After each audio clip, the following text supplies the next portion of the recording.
বিসমিল্লাহির রহমানির রহিম। সম্মানিত উপস্থিতি এবং সাংবাদিক বন্ধুগণ, আজকে আমরা এখানে যখন কথা বলছি, এখান থেকে কথা বলার পরে আজকে বাসায় ফিরতে পারবো নাকি আমি গুম হয়ে যাব এখন আমি সেটা জানি না, আমি নিশ্চিত না। কিন্তু আজকের এই প্রতিবাদ সমাবেশে যদি কোনো ঝাঁঝালো বক্তব্য রাখা হয়, এই বক্তব্য শেষে বাসায় যাওয়ার পরে আমি যে গ্রেপ্তার হব না সেই নিশ্চয়তা আমার কাছে নেই। কিন্তু জুলাই গণ অভ্যুত্থানের পরে আমাদের এই ব্যাপারটা ইনশিওর হওয়ার কথা ছিল যে আমার দেশে কোনো গুমের সংস্কৃতি চালু হবে না, অন্যায়ভাবে বিনা ওয়ারেন্টে কোনো গ্রেপ্তার হবে না। এটা চালু হওয়ার কথা থাকলেও আমরা জুলাই গণ অভ্যুত্থানের পরে কোনো পরিবর্তন দেখিনি। ফ্যাসিস্ট সরকার হাসিনার আমলে আমরা সমগ্র বাংলাদেশকেই একটা আয়নাঘর দেখেছিলাম, মনে হয়েছিল সমগ্র বাংলাদেশকে একটি আয়নাঘর।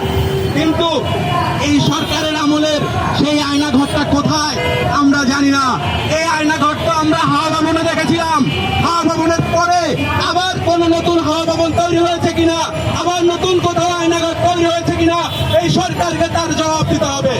আমরা আয়নাঘরের মাস্টার মাইন্ড দেখেছিলাম শেখ হাসিনাকে, তাহলে এই সরকারের আয়নাঘরের মাস্টার মাইন্ডটাকে আমরা দেখেছিলাম শেখ হাসিনার সামরিক উপদেষ্টা তারিক আহমেদ সিদ্দিকের নেতৃত্বে আয়নাঘর পরিচালিত হতো, তাহলে এই সরকারের তার নেতৃত্বে এই আয়নাঘর পরিচালিত হয় আমরা সুস্পষ্টভাবে জবাব চাই।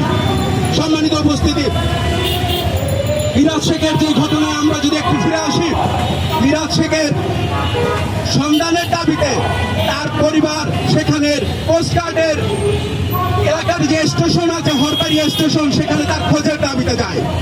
সেখানে যখন তাদের কোস্টগার্ডকে প্রশ্ন করা হয় আমার ছেলে কোথায়, আমার স্বামী কোথায়, আমার সন্তান কোথায়, তখন কি করা হয়, তখন তাদের উপর টর্চার করা হয়, তাদেরকে লাঠিচার্জ করে সেখান থেকে বের করে দেওয়া হয়।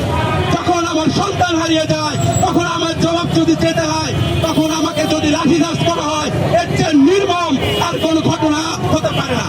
কারণ উপস্থিতি এখানে ঘটনা শেষ নয়। যখন এলাকাবাসী তাদের ফ্যামিলির উপর নির্যাতনের প্রতিবাদ জানাতে যায়, তখন সেখানে তাদের উপর লাঠিচার্জ করে 2টা মামলা দেওয়া হয়।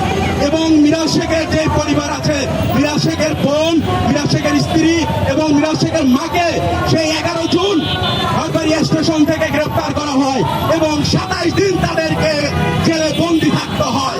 এটা আমরা কিসের মানবতা, কিসের আইন, আমরা কোন দেশে এখন বাস করছি?